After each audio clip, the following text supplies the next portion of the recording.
हर महादेव, बाबा विश्वनाथ की जय।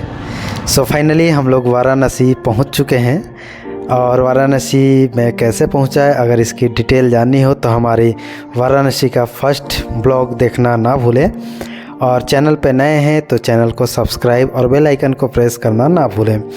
सो दोस्तों, हम लोग वाराणसी पहुंच चुके हैं और वाराणसी स्टेशन पहुंचने के बाद हम अपने होटल की ओर निकल पड़े हैं। ऑटो वाले भैया हमें हमारे होटल तक पहुंचा देंगे। उसके बाद होटल में पहुंचते ही हम सभी दोस्त गंगा स्नान के लिए निकलेंगे और गंगा स्नान करके पूजा करने के बाद हम शाम को गंगा आरती के लिए निकलेंगे। तो बने रहें हमारे ब्लॉग में और आपको मैं पूरी जानकारी देता हूँ। ठीक।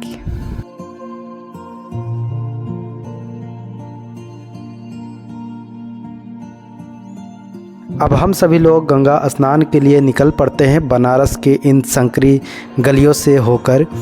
और गंगा किनारे पहुंचते ही हम लोगों ने पहले गंगा जल को जैसे ही छुआ, लगा जैसे कितना ठंडा पानी है, लेकिन जैसे ही एक बार डुबकी लगाया मानो ठंड कहाँ गायब हो जाती है ये पता भी नहीं चलता है। इस दौरान ढेर सारी हम लोग मस्ती भी करते हैं। उसके बाद भगवान सूर्य को जल अर्पण करते हैं। वीडियो में बने रहें और देखते रहें पूरे दिन का ब्लॉग।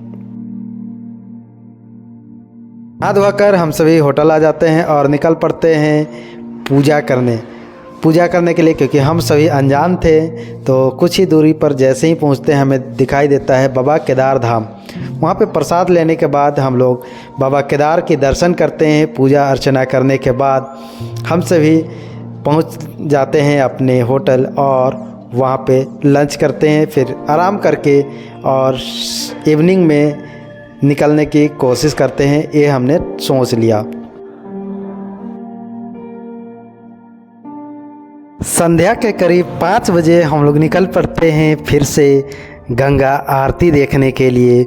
और इन छोटी छोटी गलियों से होते हुए भगवान केदार महोत्सव के दर्शन करते हुए हम लोग निकल पड़ते हैं केदार घाटी की ओर। आपको बताना चाहूँगा, केदार घाट जाने के बाद आपको वहाँ पे बहुत सारे वोट मिल जाएंगे, जिसमें कि आपको बार्गेनिंग करना पड़ सकता है। आप बार्गेनिंग कीजिए, उसके बाद ही आप सही रेट तय कर पाएंगे। हमने वहाँ जाकर खूब सारी मस्ती की पहले घाट पे, और हमारी एक दोस्त ने वोट का रेट तय किया और हम लोगों ने वोट का आनंद लेना शुरू किया। उस बीच में हम लोगों ने ढेर सारी मस्ती भी की। केदार घाट श्रद्धालुओं से खचाखच भर चुकी थी और सभी लोग वोटिंग के लिए तैयार थे। उस बीच हम लोगों ने थोड़ी वेट किया और घाट पे बिक रहे झालमुड़ी, चिप्स और न जाने क्या क्या खाया, वो तो बता भी नहीं सकता हूँ, क्योंकि बहुत ही हम लोग खुश थे, एंजॉय कर रहे थे। और बस एक ही चीज़ का इंतज़ार था, वो था गंगा आरती का और गंगा के सभी घाटों को घूमना। और निकल पड़ते हैं हम लोग। तो लीजिए, ये टाइम था सेल्फी का। सेल्फी लेने के बाद हम लोग नाव पे बैठ जाते हैं और यहाँ से हमारी सफ़र की शुरुआत हो जाती है। तो बोलिए गंगा माँ की जय।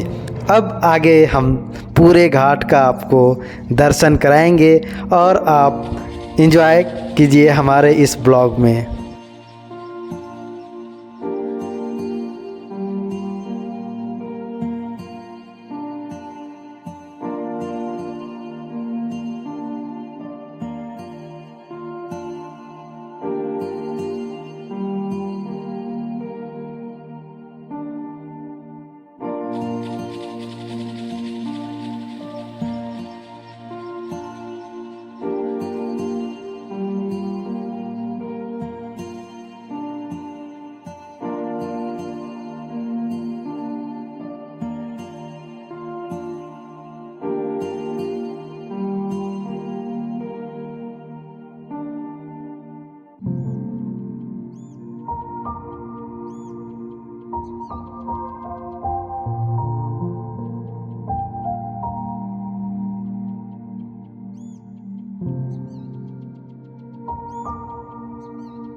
तो फाइनली इंतज़ार की घड़ी अब समाप्त होती है और बाबा विश्वनाथ की आरती माँ गंगा के घाट पे हम लोग एंजॉय करते हैं बोट पे बैठकर। ये नज़ारा काफ़ी अलौकिक था, अद्भुत था और हम लोगों के लिए काफ़ी अनोखा था। हम लोग आरती का आनंद लेते हैं और भगवान की भक्ति में डूब जाते हैं। आरती देखने के बाद हम लोग माँ मनोकामना की दर्शन करते हैं। जहाँ पे मोबाइल अलाउड नहीं था तो वहाँ का वीडियो मैं नहीं दिखा सकता हूँ। उसके बाद हम लोग चले आते हैं अपने रूम। रात्रि के करीब 11:30 बजे मेरे दोस्तों ने सरप्राइज़ दिया और केक मंगाकर मेरे बर्थडे को दोबारा से सेलिब्रेट किया, जो कि मैं इस वर्ष सेलिब्रेट नहीं कर पाया था किसी कारणवश।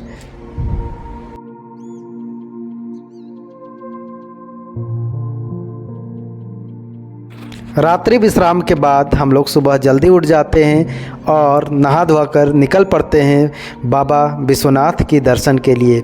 सुबह सुबह का ये नज़ारा बनारस की गलियों से होते हुए हम लोग निकल पड़ते हैं ठंडी ठंडी हवाओं को मज़ा लेते हुए बाबा विश्वनाथ के दर्शन के लिए। मैं बाबा विश्वनाथ का पूरा दर्शन आपको नहीं करा पाऊँगा क्योंकि वहाँ भी मोबाइल ले जाना वर्जित है, तो हम लोग बस कुछ फ़ोटोज़ में ही आपको दिखा सकते हैं, जो कि बाबा विश्वनाथ के मंदिर के बाहर का लिया हुआ सीन है।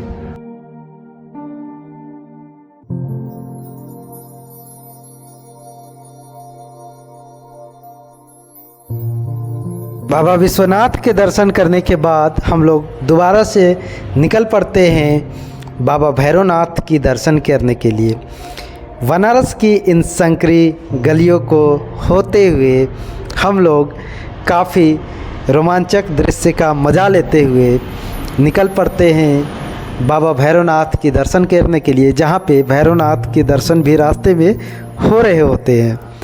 तो आप ब्लॉग में इसी तरह बने रहें और बाबा भैरवनाथ का दर्शन करना ना भूलें।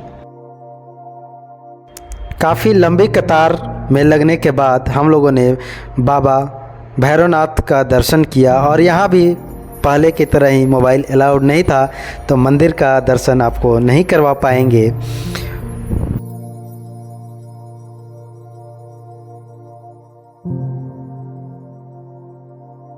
पूजा करने के बाद हम सभी का भूख से बुरा हाल था। सामने में दिखा गन्ने का रस का एक कॉर्नर। गन्ने के रस की तरफ हम लोग बढ़ते हैं और एक एक करके गन्ने का जूस का आनंद लेते हैं। इन बनारसी गन्ने का जूस का अनुभव भी एक अलग हिस्सा ही था। अब हमारी ब्लॉग को यहीं पे समाप्त करना पड़ेगा क्योंकि ये समय होता है आपसे हमें विदा लेने का और हम सभी दोस्तों के बिछड़ने का। हम सभी दोस्त अपने अपने गंतव्य की ओर निकल पड़ते हैं।